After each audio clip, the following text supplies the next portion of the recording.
Muy buenas tardes a todos.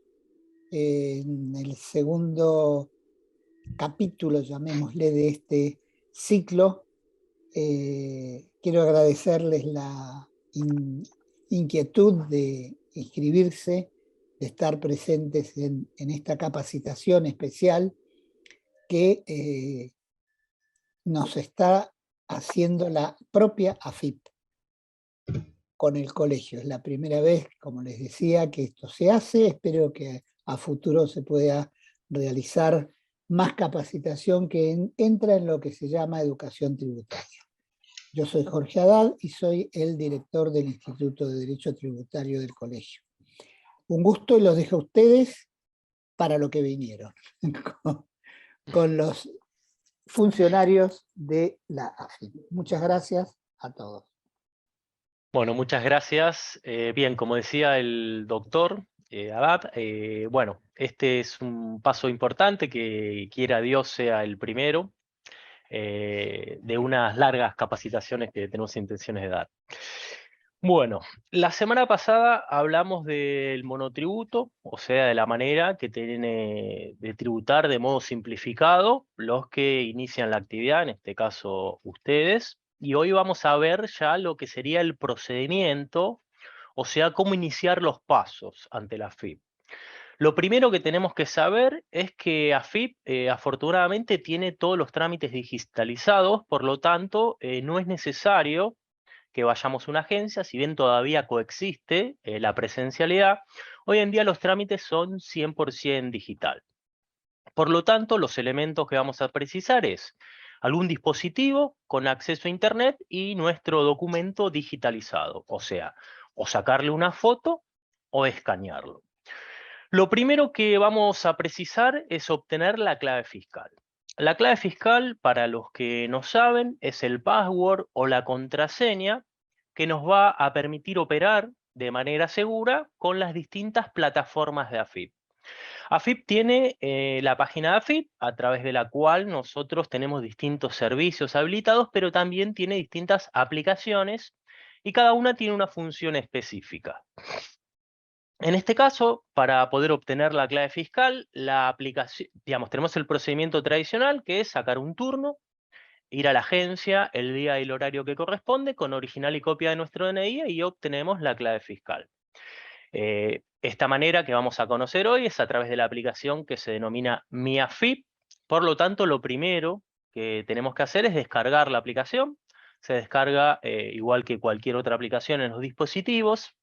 Una vez que está descargada la aplicación, vamos a ingresar a el reconocimiento facial. O sea, para poder obtener, por un lado, en el caso de primera vez, o blanquearla, que es el procedimiento que vamos a utilizar en el caso que nosotros ya tenemos una clave fiscal y por algún motivo no la recordamos. Bueno, el procedimiento se denomina blanqueo de clave fiscal, que básicamente lo que significa es borramos o blanqueamos esa clave fiscal que teníamos originada y generamos una nueva.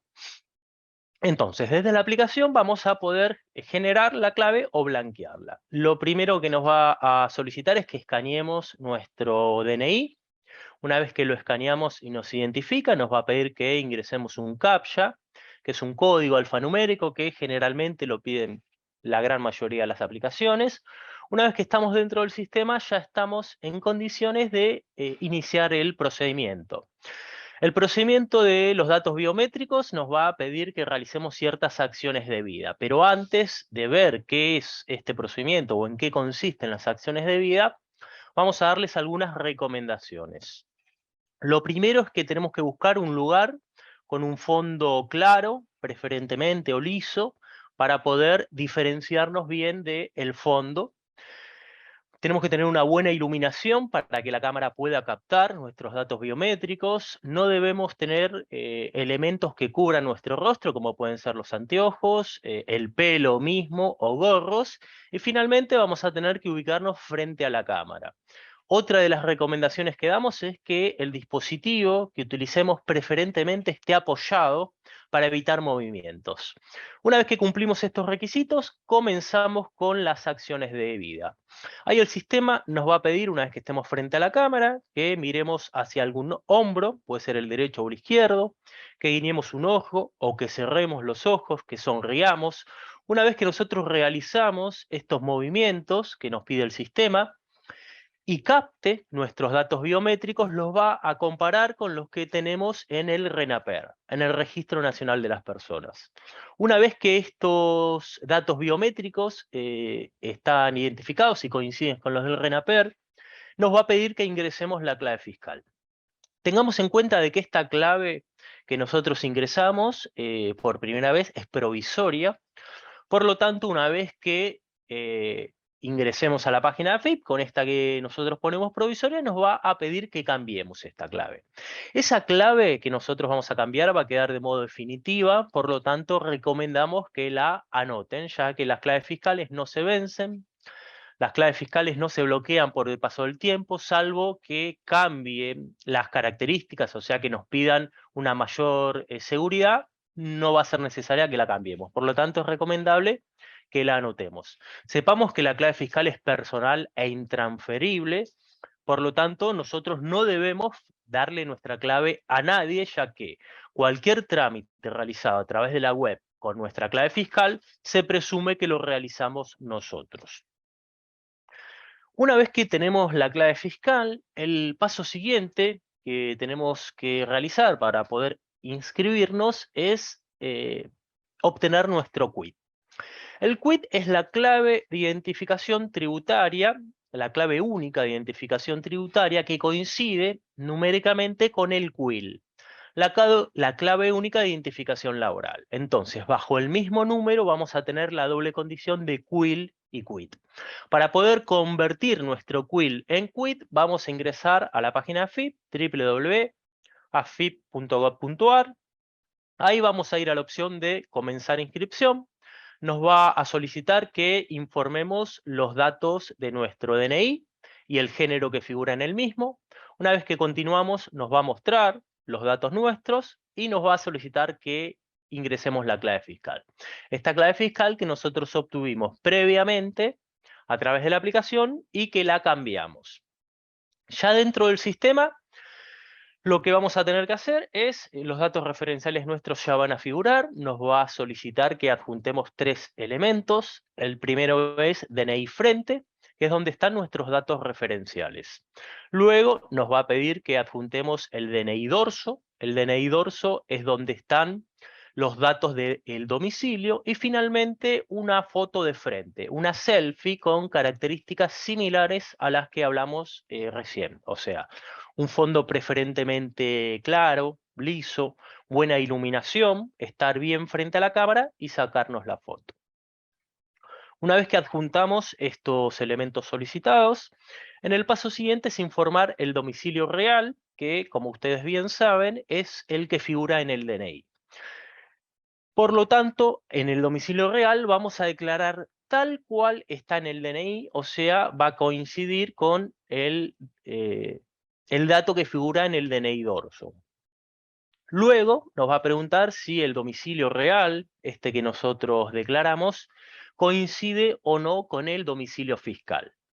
Para los que no lo saben o no lo recuerdan, el domicilio fiscal de una persona humana es donde realiza la actividad. Entonces, si nosotros tenemos un local o un establecimiento, vamos a tener que informar ese domicilio como fiscal.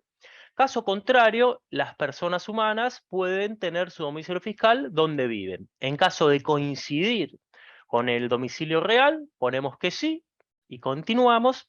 Caso contrario, ponemos que no e informamos este domicilio que va a ser designado como domicilio fiscal. En ese caso, nos va a pedir un elemento adicional, que es una constancia de domicilio. Las constancias de domicilios admitidas, si nosotros tildamos aquí, nos va a informar cuáles son. Básicamente son servicios de luz, gas o teléfono a nombre nuestro en ese domicilio. En el caso de ser titulares de inmueble, el título de propiedad. En el caso de ser locadores, el contrato de locación. Si no, podemos tener un acta de constatación notarial o certificado emitido por la policía. Una vez que completamos los datos relacionados al domicilio, el último paso que tenemos que hacer es informar datos de contacto. Para eso vamos a tener que declarar un teléfono celular y un correo electrónico, con la particularidad de que este correo electrónico tiene que ser validado en el momento. Entonces, una vez que lo declaramos, automáticamente nos envían un correo con un código de validación, el cual vamos a tener que ingresarlo para validarlo. Una vez que está validado, confirmamos los datos, nos va a mostrar todo lo que nosotros declaramos. Sepamos que AFIP, antes de confirmar, siempre nos va a mostrar los datos declarados y nos va a dar la posibilidad de modificarlos en caso de que detectemos algún error. Caso contrario, ponemos obtener el quit y en ese mismo momento nosotros ya tenemos el quit y vamos a poder continuar realizando todos los trámites.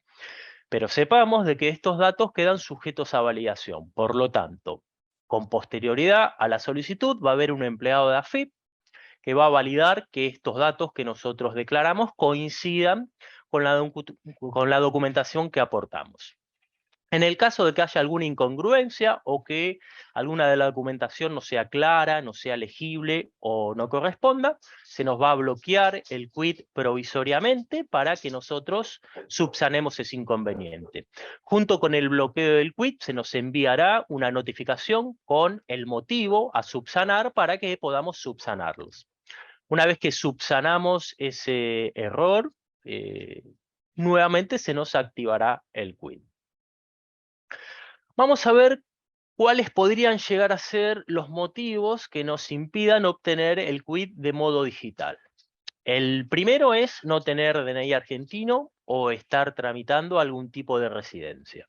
Sepamos que para realizar actividades económicas no es necesario tener un DNI, pero sí debemos declarar algún tipo de residencia. Por lo tanto, en ese caso, vamos a tener que tramitar el quit a través del modo tradicional, o sea, el modo presencial en agencia. En ese caso, vamos a ir a la agencia que nos corresponde, previamente sacar un turno. Sepamos que hoy en día la atención en agencia es previo turno, entonces vamos a sacar un turno. Vamos a ir el día y el horario que corresponda con original y copia del documento con el cual ingresamos al país. Puede ser cédula del país de origen, en caso de ser Mercosur, o el pasaporte. Luego vamos a tener que llevar la constancia de migraciones donde figura nuestro tipo de residencia, con la residencia precaria, que es la más básica, es suficiente. Y vamos a tener que adjuntar un elemento de domicilio. Y ahí obtendremos el quit del modo tradicional. Otra posibilidad es que nuestro DNI esté vencido o no tenga fecha de vencimiento. En ese caso, vamos a tener que subsanar el inconveniente. Tengamos en cuenta que de acuerdo a la versión que nosotros tenemos del DNI, puede ser que no tenga fecha de vencimiento o que esté vencido. En ese caso, deberíamos subsanar ese inconveniente. Otra de las posibilidades que nos impide obtener el quit digital es que quisiéramos obtener el quit de una sucesión indivisa. En ese caso también vamos a tener que hacerlo de modo tradicional, ya que vamos a tener que acreditar personería. Podemos ser el sucesor, el administrador sucesor, el cónyuge supérstite o alguno de los herederos. Bueno, y ahí también deberíamos acreditar el motivo por el cual lo queremos y el carácter por el cual lo solicitamos. Y finalmente, puede ser que en el RENAPER, en el Registro Nacional de las Personas, tenga algún error nuestro número de CUIL. Por lo tanto, primero, en ese caso, deberíamos ir al RENAPER a resolver ese inconveniente, y una vez que en el RENAPER estén bien nuestros datos, vamos a poder iniciar el trámite de inscripción del quit digital. Bueno, ahora vamos a hablar un poquito del sistema tributario. Ya en el encuentro anterior lo habíamos hablado, y ustedes también lo saben, el sistema tributario argentino es un sistema federal, Por lo tanto, tenemos distintos niveles de tributación, así como tenemos niveles de gobierno nacional, provincial y municipal, tenemos niveles de tributación nacional, municipal y provincial. Bien, a raíz de estas múltiples inscripciones tributarias que debíamos que hacer, nosotros nos tenemos que inscribir en AFIP y después, de acuerdo a la localidad en la cual desempeñamos la actividad, nos vamos a tener que inscribir en el impuesto sobre los ingresos brutos, o sea, en impuesto provincial. A raíz de estas múltiples inscripciones es que se diseña el sistema único tributario. Y dentro del sistema único tributario se implementó el monotributo unificado. El monotributo unificado es la herramienta que nos va a permitir inscribirnos de modo simple y unificado y realizar un solo trámite, tanto para la inscripción en impuesto nacional como en los impuestos provinciales. Pero para que yo pueda inscribirme a través del sistema único tributario en el monotributo unificado, o sea, inscribirme en ambos impuestos a la vez, la localidad tiene que haber firmado el convenio con AFIP para estar incorporados en el sistema único tributario. En este caso, si nosotros realizamos actividades en alguna de estas localidades, Córdoba, Chaco, Chubut, La Rioja, Mendoza, Santa Fe, Catamarca, Río Negro, Salta, Santa Cruz, Santiago del Estero, Tierra del Fuego, Corrientes, Entre Ríos, Jujuy, Misiones, Neuquén, San Juan, Formosa, Buenos Aires y Tucumán, en ese caso nosotros vamos a poder inscribirnos en el monotributo unificado, o sea, realizar un único trámite de inscripción e inscribirnos en ambos impuestos, en el impuesto de AFIP, que es el impuesto a nivel nacional, y en el impuesto sobre los ingresos brutos, que es el impuesto provincial. Entonces, esto nos va a permitir hacer una única credencial de pago, y con esta credencial de pago, que se unifica la fecha de vencimiento el día 20, que es la fecha de vencimiento del monotributo, con esta misma credencial de pago nosotros vamos a poder cancelar de modo simultáneo tanto nuestra cuota de monotributo como nuestra cuota de ingresos brutos. Para nosotros poder inscribirnos en el monotributo unificado, siempre y cuando la localidad en la cual nosotros nos quisiéramos inscribir está adherida al convenio, lo que vamos a tener que hacer es, a través del RUT, el Registro Único Tributario, empadronar nuestros domicilios en relación al domicilio provincial y o municipal. El RUT es la herramienta que va a evitar esta duplicación de información de los contribuyentes en los distintos niveles de tributación.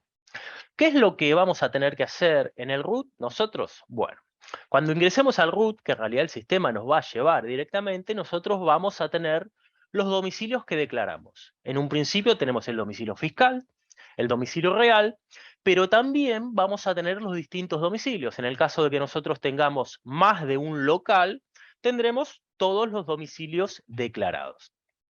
En ese caso, a cada uno de estos domicilios vamos a tener que tipificarlos, o sea, informar qué tipo de domicilio es en relación a el domicilio provincial. Y ahora vamos a ver cuáles son los tipos de domicilios que nosotros vamos a encontrar.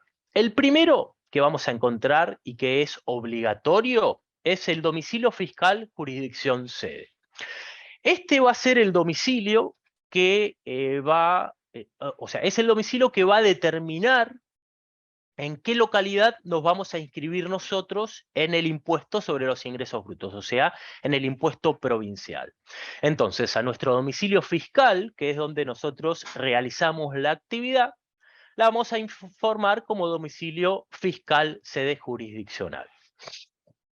En el caso de tener que tributar en más de una localidad, supongamos de que yo tengo que tributar en la provincia de Buenos Aires y en Córdoba, yo debería inscribirme en el impuesto sobre los ingresos brutos de la provincia de Buenos Aires y de la provincia de Córdoba.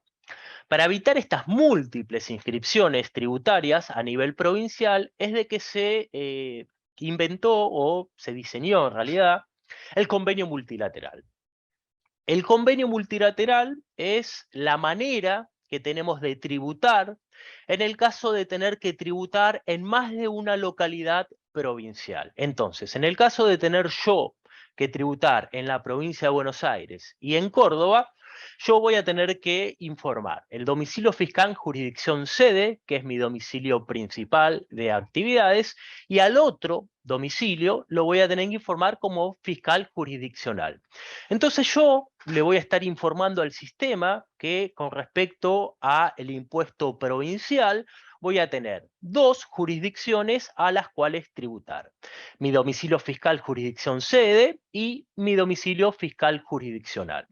En el caso de tener que tributar en más de una jurisdicción, es donde yo voy a tributar en el convenio multilateral.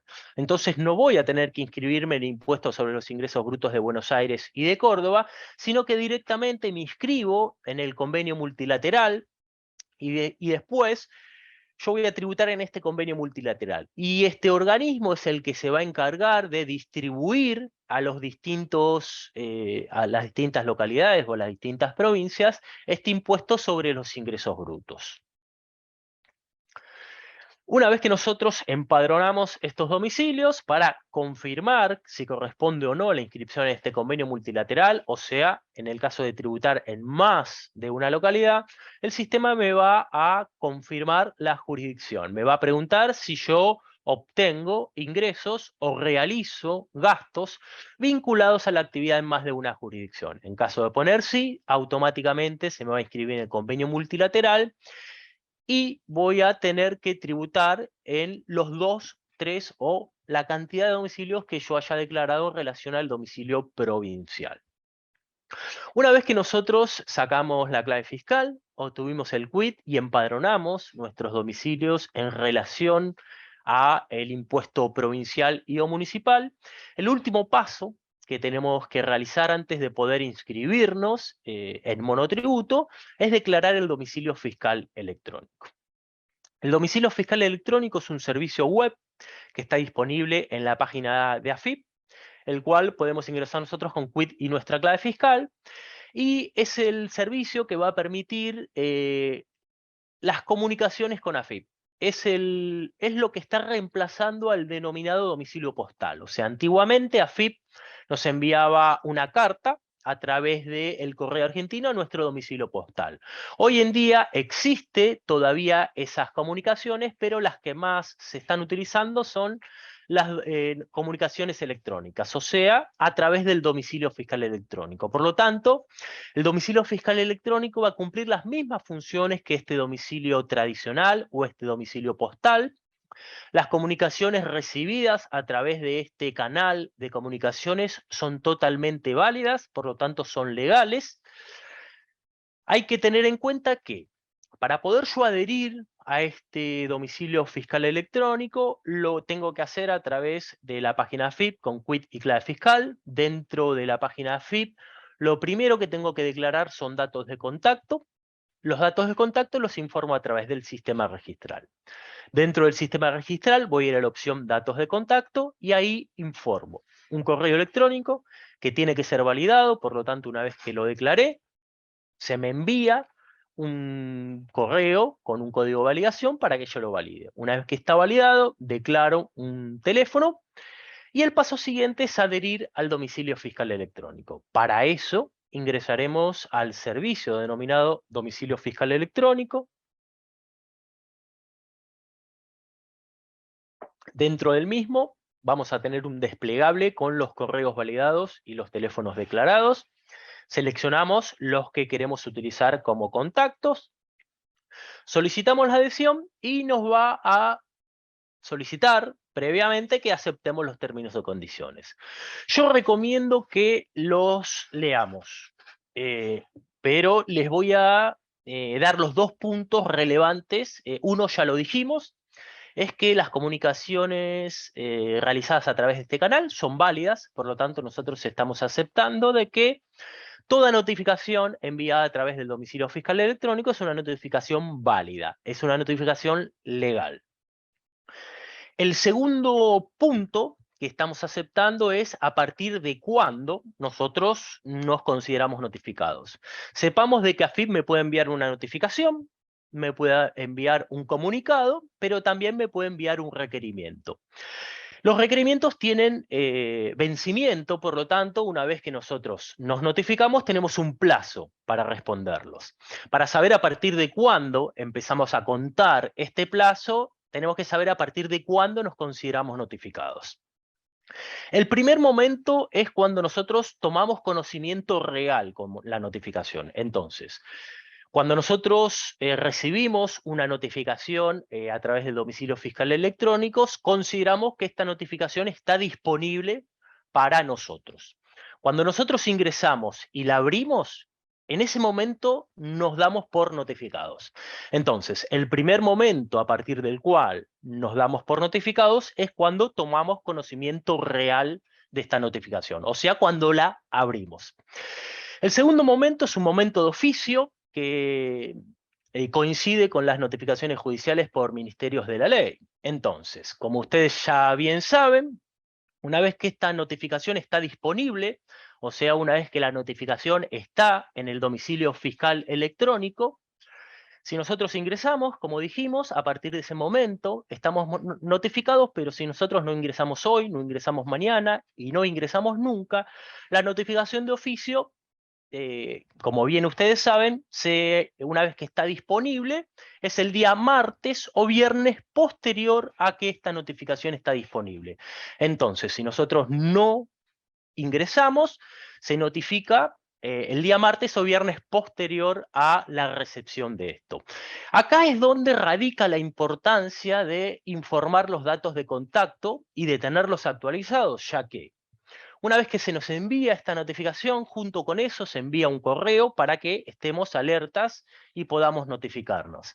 En el caso de no ingresar nosotros al sistema, el día martes o viernes posterior a que esta comunicación esté disponible, nosotros nos damos por notificados y empiezan a correr los plazos. Ahí es donde radica la importancia.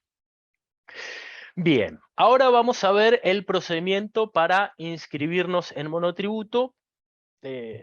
Pero antes voy a leer el chat a ver si hay algunas consultas. Laura, te paso mientras a vos.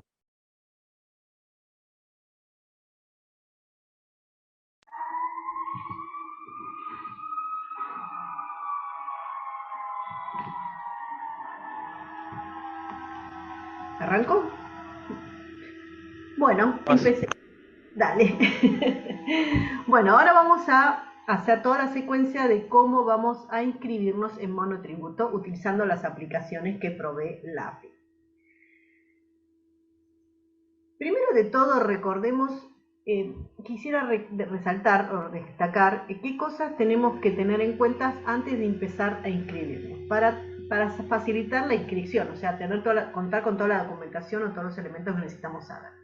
Primero de todo, uno de los datos que necesitamos es qué tipo de actividad voy a hacer. Si yo voy a realizar venta de productos, como por ejemplo Mari, que ella hace y vende pasteles, entonces ella va a estar dentro de su actividad económica, que es venta de pasteles, y entonces estaría dentro del grupo que digamos venta de productos. Y Juan, que es electricista, su actividad económica es electricista, entonces él estaría dentro del grupo de prestación de servicios. Y esos son los dos grandes grupos que ya hemos mencionado en el taller anterior de cómo se clasifican las actividades. Entonces eso es lo primero, saber en qué grupo cae mi actividad. Otro dato a considerar es mi situación frente al componente previsional. Si yo soy un aportante activo, es decir, que mi único ingreso o mi única actividad económica es en forma independiente, vendo productos o presto un servicio, bueno, entonces soy aportante activo. Pero también puedo ser monotributista y al mismo tiempo estar jubilado. Entonces mi situación frente a este componente es que yo no voy a pagar la obra social porque ya la tengo, y voy a pagar un pequeño aporte jubilatorio, que habíamos comentado que era la categoría más baja del aporte, la categoría A. Entonces eso es lo que tenemos que ir viendo, o sea, cómo voy a hacer yo como aportante, o sea, como contribuyente frente a este componente. Si ya realizo un aporte a una caja previsional, bueno, ya no tendría que estar obligada a realizar el aporte jubilatorio como monotributista. Bueno, Y otro dato a considerar, que es importante, es la obra social en la que me puedo inscribir como monotributista, la obra social sindical. Entonces aquí la recomendación es evaluar dentro de mi zona cuáles son las obras sociales que están sumando monotributistas, admiten y adhieren actualmente a monotributistas, y cuál es la que me da mejor servicio o cobertura médica dentro de mi zona. Porque una obra social puede ser muy buena, pero tal vez en mi zona, en mi barrio o en mi localidad no es tan eficiente. Bueno, esto es lo que hay que considerar antes de iniciar la inscripción. Bueno, entonces, ahora vamos a inscribirnos. La AFIP ofrece dos alternativas. Me puedo inscribir desde la página web o me puedo inscribir utilizando el celular desde la AFIP de monotributo. Cualquiera de las dos acciones requiere la misma información y los mismos pasos. Pero yo recomiendo el de la página web porque es más grande y se lee mejor los mensajes. A continuación vamos a ir recorriendo los pasos para inscribirme como si estuviera realizado desde la computadora. Bueno, ingresé a la página de AFIP, me identifiqué como usuario con CUID y clave fiscal y voy a la opción portal del monotributo y ahí elijo la opción darse de alta. Lo primero que me va a pedir es informar la categoría, que para el caso que estamos hablando, como ustedes futuros profesionales de abogacía, la actividad o la codificación más acertada sería el servicio jurídico, que es el 69.10.01. Ustedes cuando desplieguen aquí un pop-up va a aparecer una lista de actividades. Bueno, van a buscar estas, servicios de jurídicos. Otro dato que les va a pedir el sistema es los ingresos brutos estimados anuales, que bueno, explicamos en el taller anterior cómo se podrían ponderar estos valores, ingresos brutos anuales. Y después también otro dato que les va a pedir es la fecha de inicio de la actividad. Tengan en cuenta que si yo me inscribo hoy, a pesar de que faltan 5 días o unos pocos días para finalizar el mes, yo ya la fecha de inscripción significa, si me inscribo este mes, que ya tengo la obligación de pagar este mes como monotributista. Entonces, si yo me estoy inscribiendo, pero realmente voy a iniciar mi actividad dentro de un mes, bueno, entonces es mejor poner como mes de inicio el mes próximo, noviembre, para no generar una obligación de algo que todavía no estoy realizando. Bueno, después también lo que va a preguntar el sistema es si realizo mi actividad en un local o no. Bueno, entonces ahí, cuando vaya a completar la opción de local u oficina, en este caso, bueno, completaría la información que habíamos dicho en los parámetros anteriores, metros cuadrados, el consumo eléctrico del local, el alquiler de vengado y este tipo de parámetros que lo que van a permitir es tipificarme en qué categoría me voy a inscribir como monotributo. Bueno, le damos continuar. Una vez que completamos la información, vamos a la siguiente pantalla. Y lo siguiente que nos va a preguntar es qué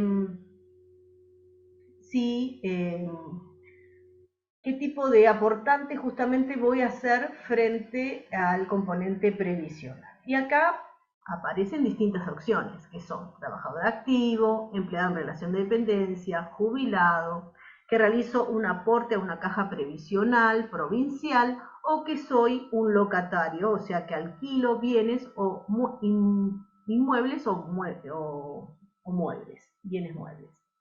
Bueno, según mi situación me va a determinar si pago o no este componente. Como habíamos dicho, si mi única actividad es como monotributista, voy a pagar el componente completo. Entonces ingreso, selecciono la opción trabajador activo. Si soy un empleado en relación de dependencia, pero además realizo una actividad como monotributista para algunas situaciones, a ver, por ejemplo, ustedes pueden estar trabajando en un estudio como abogados, pero además tienen sus propios clientes. Bueno, por esa actividad independiente, por su trabajo de asistencia a sus propios clientes, aquí entrarían como empleados en este punto. Entonces, tienen ya como empleado en relación de dependencia por trabajar en un estudio, ahí ya estarían pagando su aporte jubilatorio y su obra social. Entonces, de esta manera, al tipificar esta opción, les va a pedir información sobre su empleador y no van a pagar esa parte de la cuota de monotributo. Si son jubilados pasa exactamente lo mismo. No van a pagar la obra social porque ya tienen PAMI y van a pagar un componente ínfimo, la cuota más baja del aporte jubilatorio. Y si ya por su trabajo realizan un aporte en una provincia, en una caja previsional, o sea, por ejemplo, si ustedes para poder trabajar en la provincia de Buenos Aires como abogados ya tienen que estar inscritos o están obligados para operar en esa localidad y están inscritos en una caja previsional de la provincia de Buenos Aires, entonces ya están pagando el aporte jubilatorio y la obra social. Entonces, cliquean esta opción y les va a pedir información de la caja previsional. Y bueno, y como ya les había dicho, si se están inscribiendo como locatarios, tampoco van a pagar este aporte. Bueno, estas son las distintas tipificaciones o situaciones que se les pueden presentar. Bueno, lo siguiente es, en caso de que hubieran esta pantalla es opcional, o sea, si ustedes si cliquearon una opción como trabajador activo, o sea que son independientes, entonces aquí les va a solicitar la obra social en la que quieren inscribirse.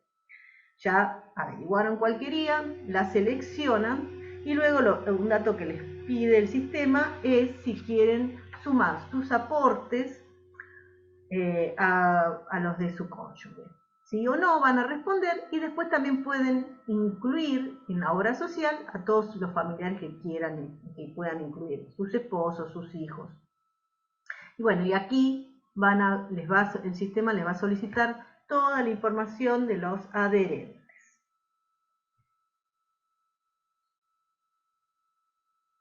Recuerden que el hecho de haber seleccionado una obra social, lo único que le está diciendo al sistema es que esa erogación de dinero de la cuota correspondiente a la obra social va a ir a esta obra social sindical. No quiere decir que ya están cubiertos, que tienen la asistencia, no. Ahí una vez que ustedes se inscriben en monotributo y descargan la declaración jurada de salud y el formulario donde dice que están inscritos en este monotributo y tienen estos adherentes y seleccionaron esta obra social, bueno, después tienen que tramitar el alta en las oficinas de esa obra social para que ellos sí tomen conocimiento de cuál es el grupo y el componente familiar al que tienen que dar cobertura. Bueno, lo siguiente que les va a pedir es si ustedes están inscritos en el monotributo, o sea, si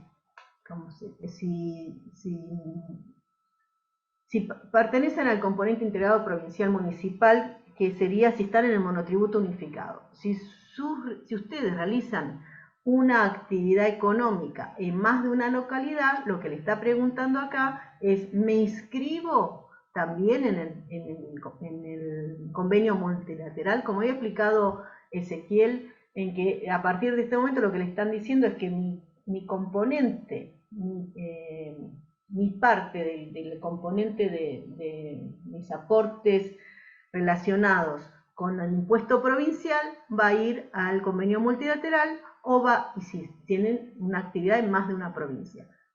Si no, va a ir ese valor, porque está alcanzado por el monotributo unificado, ese también se le va a sumar el aporte del desimpuesto a la cuota que se está generando y la obligación. Es el momento de inscribirme en el monotributo unificado, sería esto.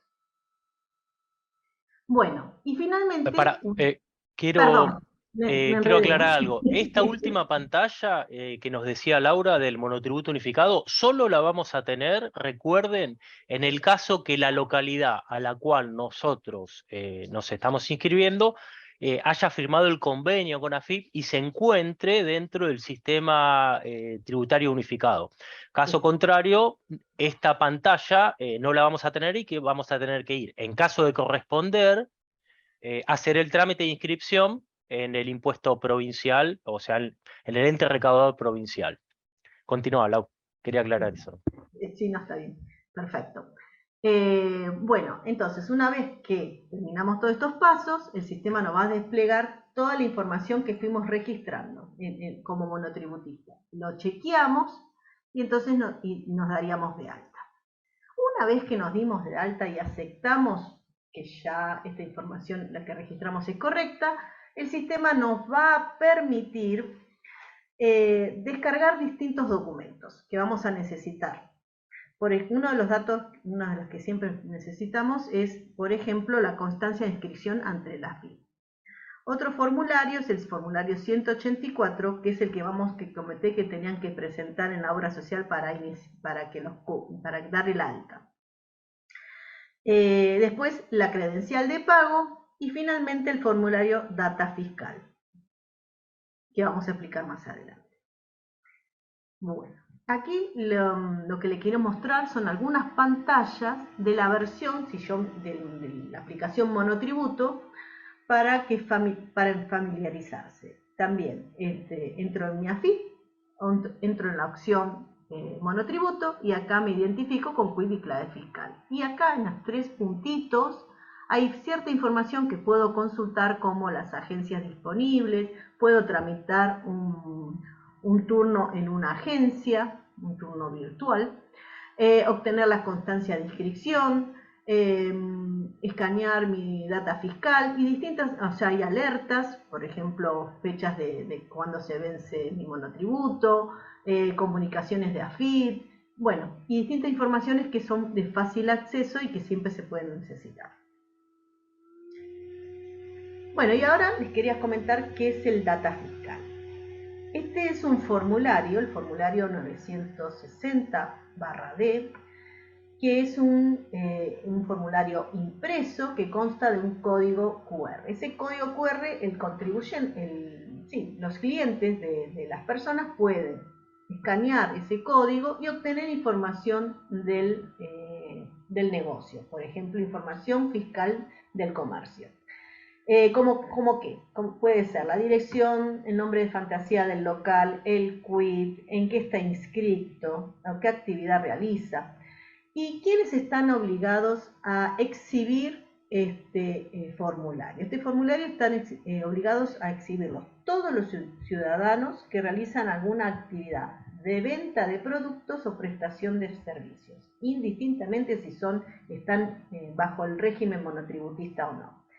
Y se lo deben exhibir en los lugares físicos, en el local o establecimiento donde se realiza esta actividad. Y debe estar siempre visible, debe estar en la puerta, en la vitrina y en el lugar donde se hace el intercambio comercial. Por ejemplo, si estamos en un supermercado, habrán observado que todas las cajas registradoras o los cajeros, donde se encuentran los cajeros, está este formulario para consultar. Ahora, ¿qué pasaría si la actividad económica que estamos realizando, que es una prestación de servicio o venta de productos, lo hago solo exclusivamente por internet? No hay un lugar físico. Bueno, no es que no están excluidos, están obligados también a presentar este código de data fiscal. Generalmente las empresas lo dejan visible en la página web inicial, van a scrollear toda la pantalla y al final generalmente está este código, o lo ubican en esa zona. Y ahí entonces pueden también consultar los datos fiscales del contribuyente. Bueno, ahora vamos a hablar de las distintas modalidades o metodologías para el pago del impuesto o del impuesto o de la obligación. La AFIP desde hace un tiempo no está habilitado el pago en efectivo, o sea, se maneja con pago en electrónico, salvo algunas excepciones, pero son mínimas. Así que todas las formas de pago que ella tiene habilitadas son electrónicas y las modalidades son las conocidas habitualmente, como débito en cuenta, débito en cajero automático, volante electrónico de pago, pago electrónico a través de las entidades bancarias que nos proveen, por ejemplo, tarjetas de débito, tarjetas de crédito, o también ahora conocidos los distintos portales de billetera electrónicas disponibles, que también sería otra forma de poder pagar el monotributo. Una modalidad también que existe es adherirme al débito automático por tarjeta de crédito o al débito automático por cuenta bancaria. Así ya me desentiendo de qué fecha, que se me está por vencer o no. Lo único que hay que adherirse a este débito y tener el saldo disponible, dinero suficiente para que se pueda debitar. El beneficio que tiene de adherirme a esta modalidad es que si yo durante un año calendario, de enero a diciembre, ya aboné en tiempo y forma mi cuota de monotributo, voy a recibir un reintegro a enero del año siguiente del componente impositivo. O sea, esa parte de la cuota del monotributo me la van a reintegrar. Y bueno, ya habíamos comentado, pero les refresco que la fecha de pago del monotributo vence el 20 de cada mes. Bueno, ahora esta pantalla es la pantalla que vamos a acceder o visualizar si yo entro al portal de monotributo desde la web o desde la aplicación y en la opción, selecciono la opción pagos y aquí aparecen distintas formas o distinta información relacionada a mi situación. Uno de los datos que aparece es estado de cuenta, donde me va a desplegar todas las obligaciones pendientes, todas las obligaciones que pagué y si alguna está pendiente, la mora o el interés que operó. Y en este momento, una vez que yo veo esa situación, yo puedo optar por pagar todas las cuotas pendientes a través de la opción generar un volante electrónico de pago consolidado. Donde ese volante me va a tener como internamente todas las obligaciones que seleccioné para pagar, y entonces voy a proceder a su pago. Otra opción es adherirme a un plan de pagos, que al clicar esta opción me va a llevar al sistema planes de pagos, y ahí voy a poder seleccionar también, por ejemplo, estas son lo que debo, esto lo quiero pagar en este plan, con tantas cuotas, con tal nivel de interés. Entonces, bueno, ahí el sistema me va a ir guiando para en función de los distintos planes de pago que tenga la FIP para mi situación. Otra opción, habíamos dicho que podría seleccionar el débito automático. Aquí, cuando yo tomo esta decisión, voy a optar por esta opción y aquí, al adherirme al débito automático, me va a desplegar las CBU que yo ya tenga informado en la FIP. Yo previamente tuve que haber declarado una CBU para poderlo adherir al débito automático. Y una vez que seleccioné esta opción, el sistema me va a informar, bueno, si efectivamente me adherí al sistema automático, al pago automático, y la cuota, a partir de tal fecha, el monotributo va a estar dentro de esta modalidad. Lo que quiero decir es que tal vez la fecha, entre la fecha en que se active esta modalidad, hay una cuota intermedia que debemos pagar, que está por vencer. Entonces, si a mí se me está por vencer una cuota y la quiero pagar, entonces aquí entraría la segunda opción del menú, que sería pagar el próximo vencimiento. Si selecciono esta opción, lo que me va a desplegar es cómo está compuesta mi cuota, y luego voy a poder optar por la modalidad que quiero pagar. Entonces, una es seleccionar una tarjeta de crédito o generar un volante electrónico de pago. Este volante electrónico de pago está vinculado a las distintas redes, si es RIN o Banelco, al banco donde yo quiero pagar. Vamos a suponer que yo tengo cuenta bancaria en el Banco Nación. Bueno, entonces voy a entrar a seleccionar, a generar un volante electrónico para la red Link. Y entonces, cuando yo vaya al home banking de mi banco, voy a poder visualizar el volante y proceder al pago. Bueno, lo que me olvidé decirles es que una vez que seleccioné la modalidad de pago, bueno, tengo que dar pagar y ahí se genera el volante. Y recién ahí voy al home banking. Lau, acá hay una Sí. consulta en Me el perdí. chat. Sí, No, dale. deja la respondo. No, después voy a responder todas, pero esta justamente es pertinente a este tema. Que pregunta cómo se ingresa a pagos. Bueno, si volvés a la pantalla anterior, Lau, Sí. nosotros a pagos vamos a ingresar o a través de la página AFIP, www.afip.gov.ar, a el portal monotributista o desde la aplicación, como bien dice ahí arriba. Desde el portal monotributo, desde la web o desde la app. Cuando nosotros ingresamos ahí vamos a tener todo un menú Todo este menú. con distintas opciones.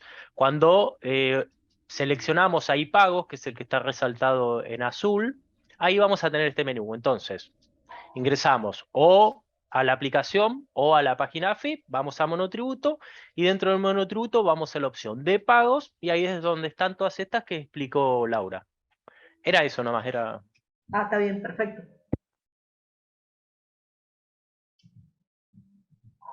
Bueno, entonces, así como nos dimos de alta, nos podemos dar de baja. Y esta es la modalidad. Existen 3 categorías o 3 motivos de baja. 3 motivos de baja. Uno es el cese de actividad. Yo como monotributista decidí que a partir de este momento me voy a dar de baja. Entonces es cese de actividad, que es cuando quiero, en el momento que yo lo considere oportuno. Otra es renuncia. ¿Por qué? ¿Qué puede pasar?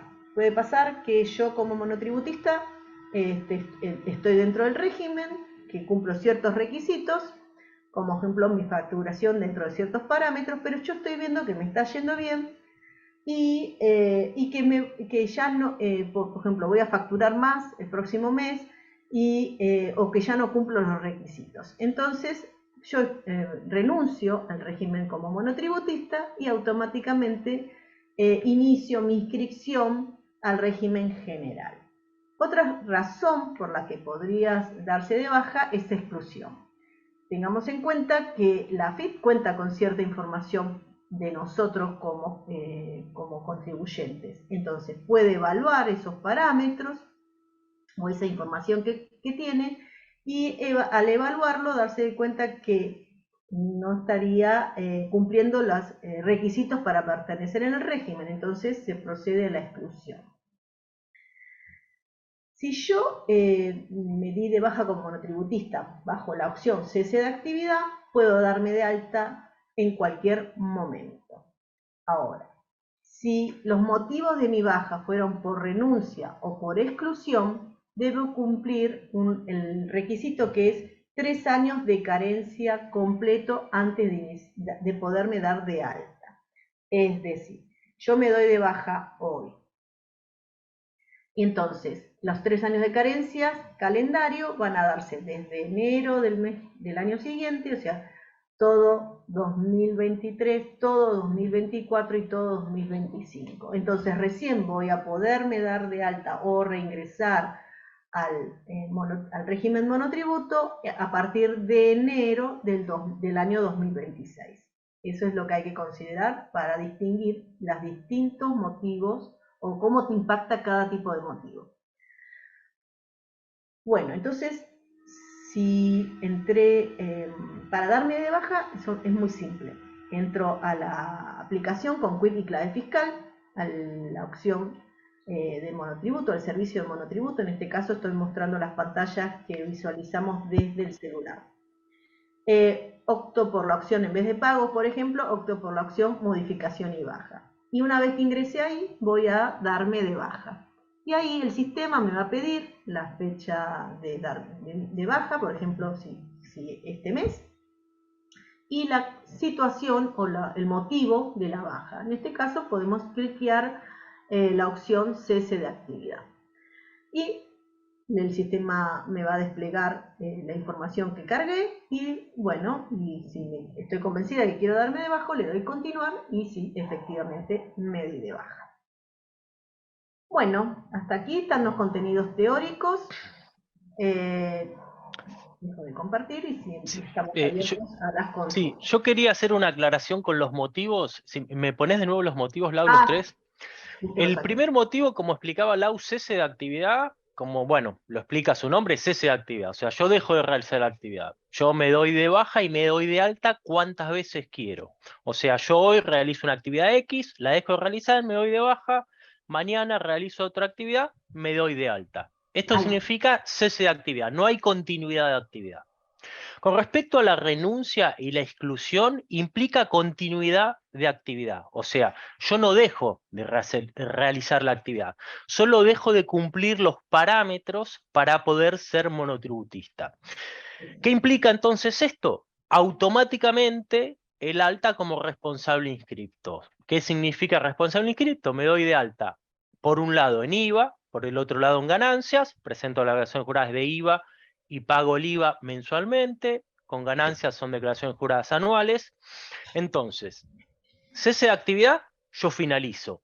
Renuncia, continúo la actividad, solo que yo renuncio preventivamente o voluntariamente, porque yo ya sé que voy a quedar excluido porque no voy a cumplir más los parámetros. Y la exclusión es cuando yo ya me pasé de esos parámetros. Esa es la diferencia entre cese de actividad y tanto renuncia como exclusión, que es una continuidad. Yo no dejo de realizar la actividad, sino simplemente no cumplo los parámetros de monotributista. Quería aclarar eso nada más. Bueno, voy a pasar a responder el chat. Bien, lo primero, Roxana nos dice de que a ella el sistema le hizo cambiar 2 veces la clave. Lo primero que yo había comentado, cuando nosotros sacamos la clave fiscal por primera vez, nos va a pedir que la cambiemos. O sea, esa es la primera vez. Y después, también les había comentado que en el caso de que cambien los requisitos de seguridad, nos va a pedir que la cambiemos. Originalmente AFIP pedía 4 letras y 2 números, después empezó a pedir 8 caracteres, que podía ser letras y números, después empezó a pedir que una de esas letras sea en mayúscula, o sea, a medida que va incrementándose los requisitos de seguridad, nos van a pedir que la cambiemos para actualizarlos. Si yo la saqué hace 15 años y me pedía 4 letras y 2 números, cuando empezó a pedir 8 caracteres, o sea, ahí yo le tengo que agregar 2 caracteres. Ahí me pidió que la actualice. Y ahí yo en vez de 4 letras y 2 números, puse 4 letras y 4 números o 8 caracteres en total. Después empezó a pedir una letra en mayúscula, entonces yo tuve que volver a actualizarla para que de esas 4 letras una sea mayúscula. Ahora te pide caracteres especiales, como puede ser signos de interrogatorio, signos de exclamación. O sea, a medida que se van incrementando los parámetros de seguridad, nos va a pedir que la actualicemos para cumplir esos parámetros de seguridad. Caso contrario, no debería solicitarnos que cambiemos la clave fiscal. Bien, otra consulta. En la última recategorización nos dicen de que, dice, en la última recategorización, según la AFIP, me recategorice mal, por lo tanto AFIP me recategorizó oficio. Bien, en ese caso, la recategorización de oficio lo que va a incurrir directamente es que te va a generar una deuda. ¿Por qué? Porque vos suponete que eras categoría A, te recategorizaron a la B, entonces vos vas a tener que pagar esa diferencia más los intereses.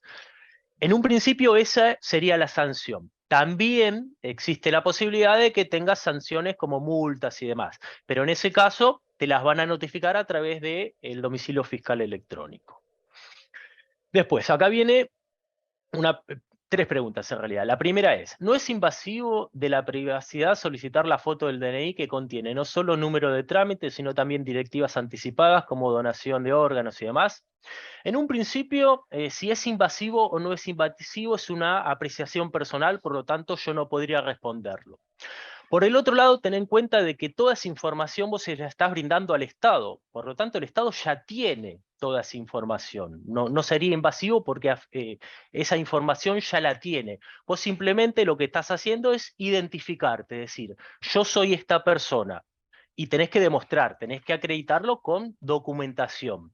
Ten en cuenta que antiguamente, cuando el procedimiento era presencial, vos ibas con original y copia de tu DNI y nos dejabas copia del DNI. O sea, la información es la misma, la documentación es la misma, y ten en cuenta que al ser AFIP parte del Estado, toda esta información ya la tiene. Por lo tanto, la apreciación es personal, está perfecta. Después, ¿por qué debe inscribirse la sucesión? ¿Cómo se categoriza? Especialmente en el caso, bueno, en el caso del abogado, obviamente, la sucesión no se va a inscribir en monotributo porque al ser una actividad personal, finaliza. Supongamos, nosotros dimos el ejemplo para que ustedes sepan que si yo tengo un kiosco y yo fallezco, mi sucesión puede continuar como monotributista. ¿Hasta cuándo? Bien lo saben ustedes, hasta que se declare válido el testamento, o sea, los bienes dejen de pertenecer a mi sucesión, o que esté la declaratoria de herederos, y después cada uno de estos herederos tributará o no en caso a que corresponda. O sea, en el caso de ustedes, no habría continuidad tributaria como monotributista. En el caso de la sucesión estamos hablando, por supuesto. Si tienen un kiosco, quizás sí. En el caso de bienes personales, que no sería monotributo, si la sucesión continuará tributando hasta que se disuelva la misma. Después, ¿cómo se subsana el DNI sin vencimiento? Actualizándolo. O sea, si de acuerdo a la versión que tengamos nosotros del DNI, si tenemos una versión muy antigua, lo más probable es que no tenga fecha de vencimiento. En ese caso deberíamos sacar una versión más actualizada. En el caso de tener versiones más actualizadas que tienen fecha de vencimiento, en el caso de estar vencidas, tenemos que renovar el DNI. Después, solo es comunicación interna en la sesión de AFIP, es decir, no envían correos de cortesía email. Esta pregunta no logré entenderla. En todo caso, si la querés reformular, sería adecuado. Después, ¿cómo se ingresa? Ah, lo de los pagos ya está. Después, si he declarado una CBU para realizar un pago, con posterioridad cierro dicha cuenta y tengo una nueva CBU, ¿cómo lo hago? Hay un servicio que se llama declaración de CBU. A través de ese servicio es donde yo le voy a informar a la AFIP las altas, bajas o las modificaciones de CBU. Entonces, si yo estoy adherido al débito automático en cuenta bancaria, en la CBU X, yo dejo de tener ese débito automático o esa cuenta, la tengo que dar de baja en declaración de CBU e informar la nueva que voy a utilizar para adherir al débito automático. Después, ¿no se puede cambiar autónomo por un año si te pasás de facturación? No. Bueno, acá es bien como decía Laura. Si yo me excedo de los parámetros máximos de monotributo, si yo me excedo, quedo excluido. Ahí es donde está el periodo de carencia de 3 años calendarios. Si yo renuncio, o sea, de modo preventivo, pues yo ya sé que me voy a exceder, también existen los 3 años de carencia. Entonces, en el caso de darme de baja por motivo de renuncia o exclusión que implican una continuidad en esta actividad laboral, yo tengo un periodo de carencia y durante 3 años calendarios, que va del 1 de enero al 31 de diciembre, yo no puedo volver a ser monotributista, por lo tanto tengo que ser responsable inscripto. ¿Hay un comprobante de baja? Sí, por supuesto. Cuando vos te das de baja, te podés imprimir la constancia de baja. Es una constancia que te da el sistema, es digital. Esta charla puede enviarla para que sirva como guía. Estas charlas quedan grabadas, así que después desde la página del colegio las van a poder volver a ver.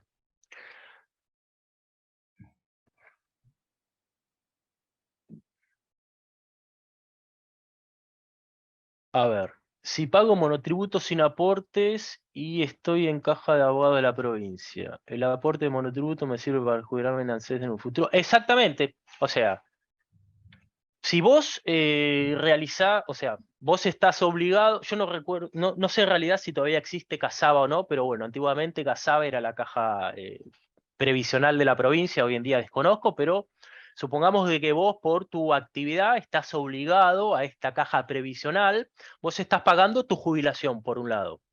Si después, paralelamente, vos sos empleado en relación de dependencia o haces un aporte al SIPA, al Sistema Integrado Previsional Argentino, que balances, vas a tener dos cajas previsionales distintos. Si vos cumplís con los requisitos de las dos cajas previsionales, te vas a poder jubilar en ambas cajas previsionales. Los honorarios regulados y depositados en el expediente no tenemos que hacer facturas. Se declaran, digamos, más allá de que vos tengas o no que emitir factura, los ingresos, por supuesto, los tenés que declarar todos. Vos tenés en cuenta de que si vos emitís factura, los ingresos los sabemos por la factura, pero si vos tenés un pago judicial, el pago se hace a través de cuenta bancaria. Entonces nosotros también tenemos acceso a toda esa información. Efectivamente, vos como monotributista te tenés que recategorizar en base a todos los ingresos por los cuales te anotaste, hayas o no facturado. Con respecto a la solicitud del material, bueno, lo mismo que dijimos antes. Las casas quedan grabadas, ahí lo respondieron.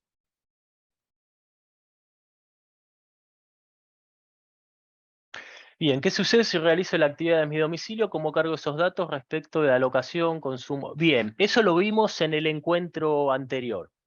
Si nosotros, digamos, si nosotros tenemos un local o un establecimiento, es fácil, informamos los datos esos. En el caso de que nosotros utilicemos un espacio, supongamos que tenemos la oficina en una habitación de nuestra casa, la superficie afectada son los metros de esa habitación. El consumo eléctrico, cuando nosotros vamos al medidor, vemos el de toda la propiedad. Entonces, en ese caso, para sortear ese inconveniente, aplicamos la presunción. En ese caso es 20%, presumimos de que el 20% del consumo eléctrico es el afectado a la actividad.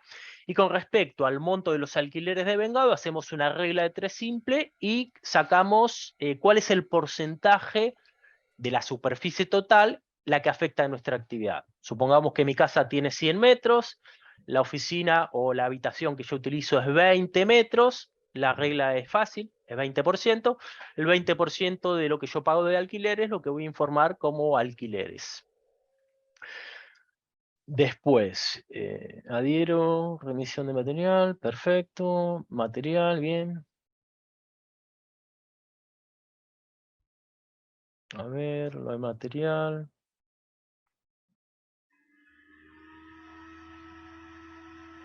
Después, ¿qué hay que pagar para ejercer una profesión liberal? ¿Estos impuestos o una contribución? Bien, justamente lo que estamos explicando es lo que tenés que pagar cuando realizás una actividad laboral. Cuando nosotros realizamos actividades laborales tenemos dos posibilidades, relación de dependencia o trabajo independiente. El liberal es el que realiza el trabajo independiente, o sea que tributa por su trabajo de modo independiente. En este caso es lo que explicamos, o sea, te tenés que inscribir en monotributo y pagar tus impuestos a través de esta forma.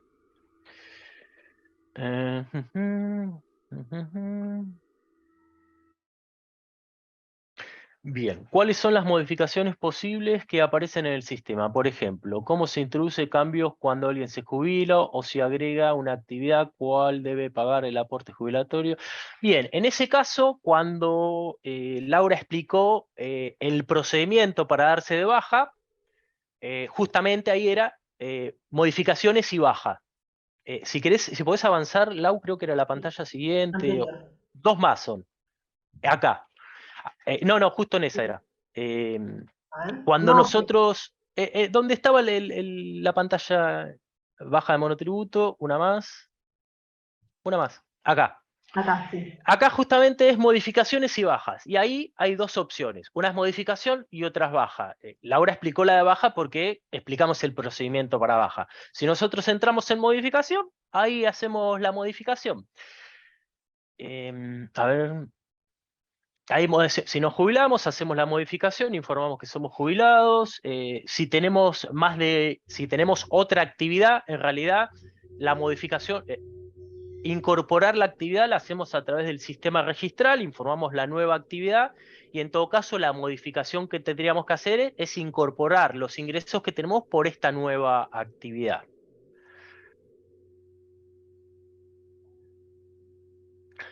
Bien, estoy jubilado, tengo obra social. El jubilado paga el componente impositivo y el componente previsional no paga la obra social porque tiene PAMI o quizás desreguló y tiene la obra social que tenía con anterioridad. Y el componente jubilatorio, o sea, el autónomo, como el sistema jubilatorio argentino es solidario, las jubilaciones se pagan con los aportes de los trabajadores activos. Entonces, el jubilado tiene que pagar el componente de jubilación. Pero en este caso, como ya fue aportante durante toda su actividad laboral, va a pagar solo lo que corresponde a la categoría A de monotributo. Tengan en cuenta que hay una excepción al pago que no recuerdo bien cuál era la ley anterior, creo que era 18.300 y moneda. Hoy en día la vigente es la 24.241, la anterior era 18.000, no recuerdo bien cuál era. Que esta, no me acuerdo si fue en el 94 o en el 97, o sea, los que se jubilaron antes del 94 o el 97, no recuerdo bien cuál es, por la ley anterior, en ese caso no aportan. Los que están jubilados por la nueva ley aportan solo la cuota correspondiente a la categoría A, indistintamente de la categoría en la cual estén. Si estás de baja de AFIP, el alta... Si estás de baja por AFIP, el alta... Sí, el procedimiento es el mismo, exactamente. Tanto para inscribirse por primera vez como una vez que nos dimos de baja, cuando nos damos de alta, el procedimiento es el mismo.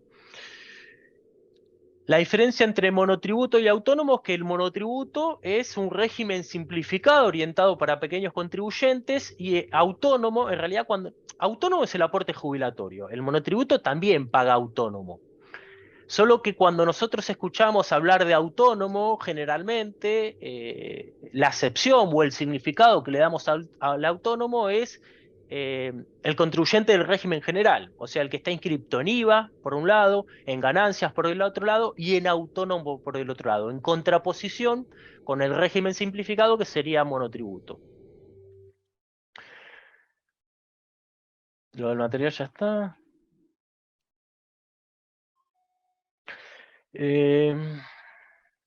En el caso de la recategorización de oficio, sí, vos lo que tendrías que hacer es entrar en la cuenta corriente para ver si, en la cuenta corriente monotributistas y autónomos, para ver si esta recategorización te pagó deuda por diferencia de categorías y cancelar la deuda. Y después, en el caso de que tengas una multa, te la van a notificar. Ah.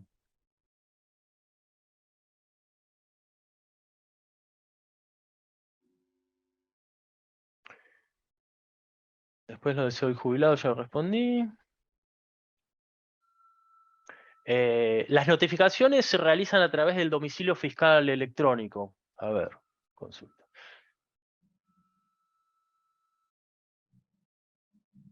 Después consulta. Dice, los mensajes del domicilio fiscal electrónico es solo las sesiones de AFIP o si, como en el ejemplo del sistema de Poder Judicial, te envían comunicación cortesía a tu email particular. No, AFIP te va a enviar al domicilio fiscal electrónico comunicaciones, notificaciones o requerimientos. No, de cortesía, en realidad podría ser una notificación, por ejemplo, vos te diste de alta al domicilio fiscal electrónico, te va a mandar una notificación diciendo te diste de alta al domicilio fiscal electrónico. Igual no estoy logrando entender la consulta, te pido mil disculpas. Con respecto al domicilio fiscal electrónico, tengamos en cuenta de que AFIP tiene una plataforma informativa muy avanzada. De la administración pública es la más avanzada y es una de las más avanzadas de la administración pública de la región. Entonces, hay otros organismos que utilizan la plataforma de AFIP.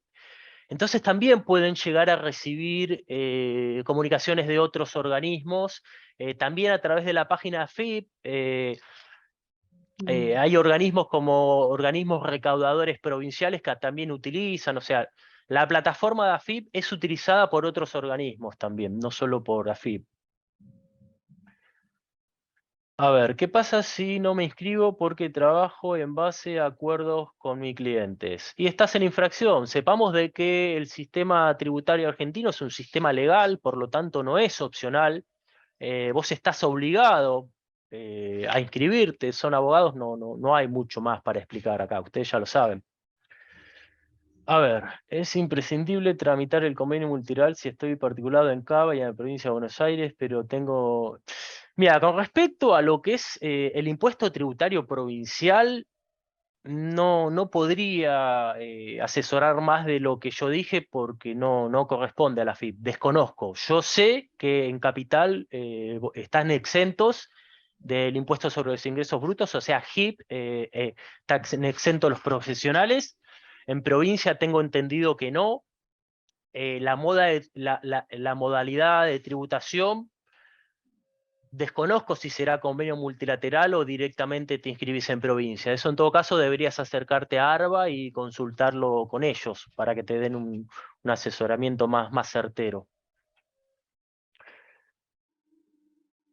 La pregunta si tienen que hacer factura para los depositados en los expedientes, no es necesario porque ya, digamos, en realidad la regulación de honorarios es la factura. O sea, la factura es el elemento que valida o que le da fe a esta transacción. En este caso, lo que valida o lo que da fe justamente es la regulación de honorarios por parte del juez. A ver. No pido regulación de honorarios en expedientes, le cobro al cliente. No me inscribo ante la FIP, ¿cuál es la sanción posible? Si vos no pedís regulación de honorarios, si haces una regulación con tu cliente, estás obligado a facturarlo. Sanciones, hay varias.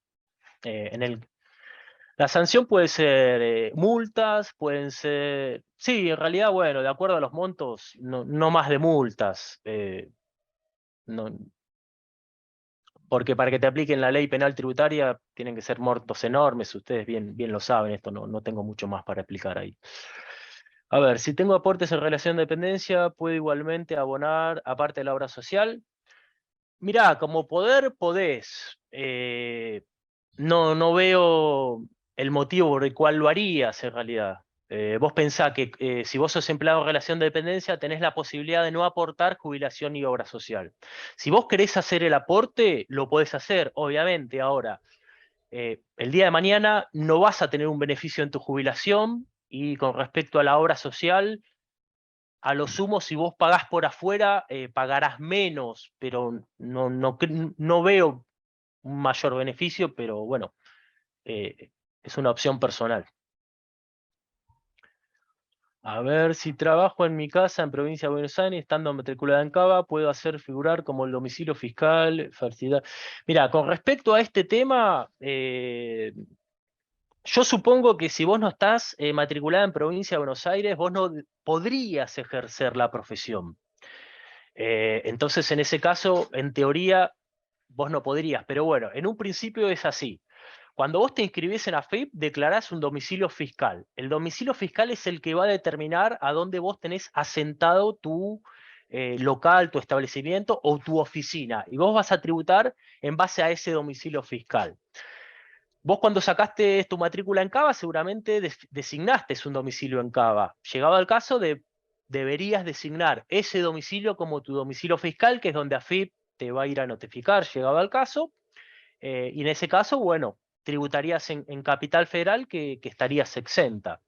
Pero retomo y les recuerdo de que el sistema tributario argentino es un sistema federal. Nosotros estamos hablando justamente del impuesto federal, no del impuesto sobre los ingresos brutos. Por lo tanto, en el caso de que tengas dudas específicas del convenio multilateral o de la inscripción en el impuesto sobre los ingresos brutos, deberían acercarse al organismo tributario correspondiente, que ellos van a ser los que mejor les van a explicar. Bueno, acá te agradezco, María Cristina, 18.037 es la ley de jubilación anterior. Si están jubilados por esa ley, no pagan el componente autónomo, que sería la jubilación. Si están por la ley actual, pagan la reducción, los jubilados estamos hablando. La declaración de CBU aparece en la página de AFIP. En la página de AFIP hay un servicio, cuando vos entrás con quit y clave fiscal, que se llama declaración de CBU. A través de ese servicio es donde vos vas a declarar el CBU y te va a preguntar para qué lo querés utilizar. En todo caso, ahí pones para el pago de monotributo y es donde se te va a debitar una vez que vos adhieras al débito automático. A ver, ya hice preguntas sobre el pago de monotributo por actividades de abogado teniendo aporte de la caja provincial. Lo que quiero saber es si el pago de monotributo contiene aportes jubilatorios. Si vos, acá es cuando vos te inscribís en monotributo en la parte previsional. Si vos te pones como aportantes activos, aportás jubilación y obra social. Si vos estás aportando a la caja provincial, en ese apartado vos te pones como aportante a caja previsional provincial. Ahí te va a pedir tu número de matrícula o el número que te vincula a esa caja provincial, y vos directamente no aportás a jubilación y obra social. Ten en cuenta de que si esta caja provincial te da solo jubilación, la obra social la vas a tener que contratar por afuera. Si te da las dos prestaciones, no hay problema. Pero vos no aportarías en un principio a ninguno de los dos componentes. En mi caso soy jubilada, estoy en la categoría B, el importe impositivo que me cobran es 555 y no me deja la categoría A, como dijiste. ¿Algún error? En el caso tuyo, si sos categoría B y sos jubilada, hay que ver si estás por la ley 18.037, en ese caso no hay error. Vos pagás solo el componente impositivo. En el caso de que estés por la ley actual, sí hay un error, porque vos deberías pagar 1.200, no recuerdo bien exactos, 1.200 y moneda del componente A de autónomos, o sea, de jubilación, más el componente impositivo. O sea, de acuerdo a la ley por la cual te hayas jubilado, es un error o no.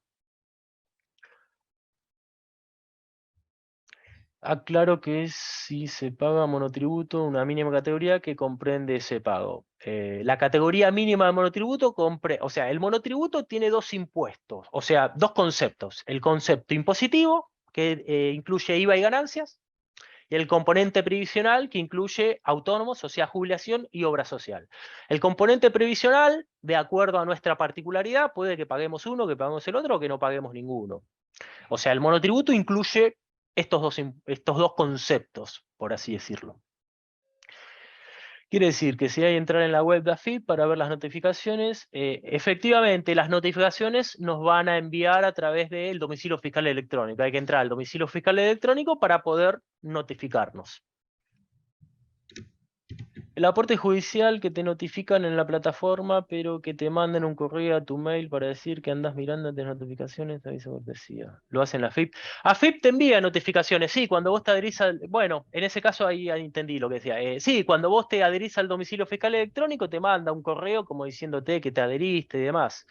Sí, en este caso, esas serían las notificaciones de cortesía, sí. También las tenemos. Dice, en mi cuenta me aparecen créditos fiscales del año pasado por 1.700 pesos. ¿Cómo hago para descontarlos? Y habría que ver de cuál es el origen de esos créditos fiscales para... Nada. Y en mi cuenta, ¿qué será? La cuenta corriente de monotributistas autónomos. La cuenta corriente de monotributistas y autónomos, para que los no saben, es la cuenta corriente justo donde a nosotros nos va a aparecer. Por un lado, una columna donde figura la obligación que se va generando todos los meses, y al lado vamos a tener la segunda columna que va a figurar si yo pagué, si no pagué, o si pagué fuera de término los intereses. Si a vos lo que te figura es eso, vos lo que puedes hacer es reimputar los pagos. Caso contrario, habría que ver cuál es el origen, y bueno, habría que analizar el caso en particular, no te podría responder esa consulta. A ver, es posible luego finalizar la exposición. La regulación honoraria de expediente no implica que te paguen, entonces solo... Bueno, tengamos en cuenta que las personas físicas, bueno, ustedes seguramente ya lo saben, es por el devengado, no por el percibido. O sea, nos hayan pagado o no nos hayan pagado, una vez que regula el honorario, ya se considera que lo tenemos. Bueno, leo porque quizás no se entiende. Dice, la regulación del honorario de expediente no implica que se pague, entonces solo deposita en el expediente es lo que considera como percibido por el tribunal. No, devengado.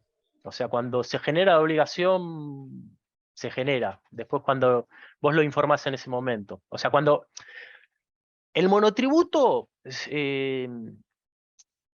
vos cuando te inscribís en monotributo o cuando te recategorizás en monotributo, me vas a informar la factura de los últimos 12 meses, no lo que vos cobraste, o sea, lo que vos facturaste. Si vos facturaste y no lo cobraste, entra en ese periodo. En este caso, si bien vos no lo facturaste, la situación sería análoga, o sea, con la regulación de honorarios sería similar a la facturación. Entonces, en ese caso, deberías tenerlo en cuenta en el periodo en el cual se te regularon. A ver, si trabajo en relación de dependencia, bueno, el componente previsional junto con el monotributo, ¿tendría el futuro de jubilación? Esto ya lo respondí, en realidad no te va a traer mucho beneficio a futuro. Contribuyente profesional jubilado que tributa al monotributo y se matricula en otra profesión por la que todavía no generó ingresos, ¿tiene que modificarlo? En realidad el monotributista puede realizar hasta 3 actividades económicas. Vos lo que tendrías que hacer es informar esta nueva actividad económica y después cuando te recategorices lo harás en base a los ingresos brutos de todas las actividades económicas. Una vez que se realiza la elección a la obra social, ¿cuánto tiempo se tiene para ir a la oficina de dicha entidad? Eso lo regula la obra social, pero una vez que vos te diste de alta, tenés que dejar pasar 3 meses para que una vez que tengas 3 meses pagos, vayas a la obra social y te des de alta. Después, de ahí para adelante, vos vas cuando quieras. Ten en cuenta de que si tenés que hacer usufructo de esta obra social y no te diste de alta, no lo vas a poder hacer. Así que lo recomendado es que lo hagan lo antes posible. Sí, en esa columna, ¿cómo haces para reimputar el pago? Bien, cuando a vos te aparece la deuda esa, o sea, el saldo en verde, saldo a favor, al lado hay un lapicito, vos tildás en ese lapicito y te va a preguntar, el origen ya te figura, te va a preguntar el destino, y ahí vos ponés a qué destino vas a ir. En todo caso, ahí en la misma cuenta corriente, en el saldo en rojo que te figura, te fijás que dice concepto, subconcepto, y ahí reimputás el saldo al mes que tengas deuda.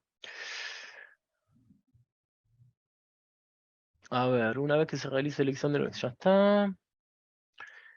Pero hay en horarios regulados que ni ejecutándolo se cobra. Entonces, ¿cómo podés pagar por algo que nunca cobraste? De esa consulta no sabría decirte.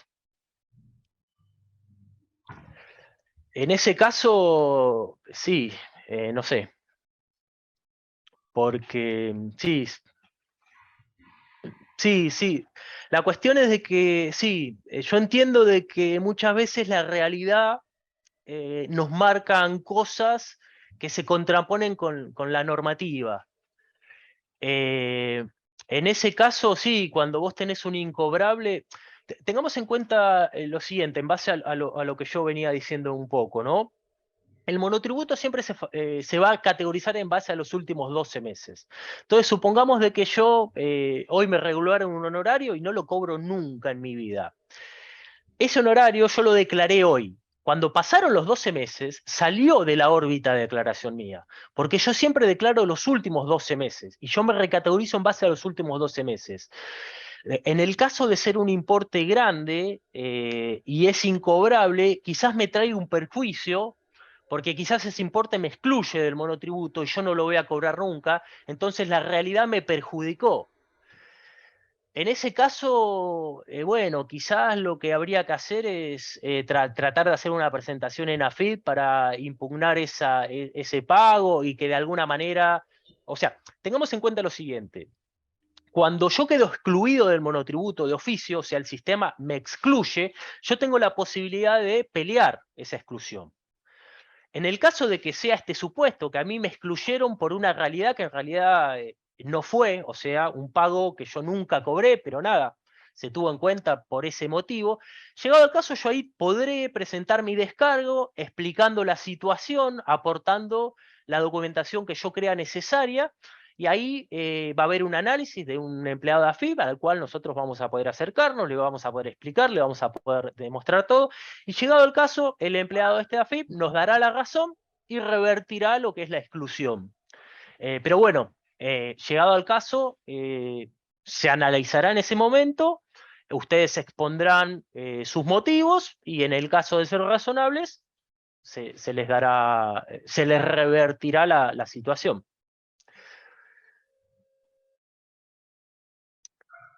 La verdad desconozco si el Poder Judicial informa los honorarios. Yo sé que AFIP tiene canales de información amplísimos, amplísimos. Lo más probable es de que sí informen.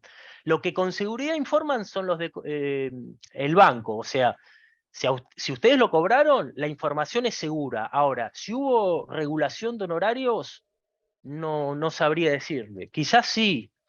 Tengamos en cuenta que AFIP tiene acceso a la base.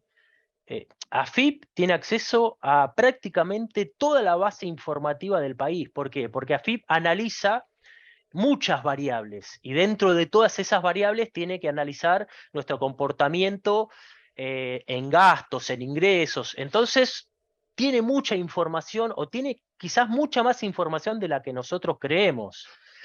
No sé específicamente, pero bueno, ya nos estamos quedando sin tiempo. Así que, nada, vamos dándole un cierre. Ahí el doctor Haddad, si quiere dar el cierre. Y primero les quiero agradecer a Laura y a Ezequiel por la exposición tan excelente que dieron, detallada, contestando todas las preguntas y muy clara, realmente muy clara. Y respecto a lo que preguntaban, tengan presente que son funcionarios, no le pregunten cómo eludir algunas cosas, como hubo un tipo de preguntas así.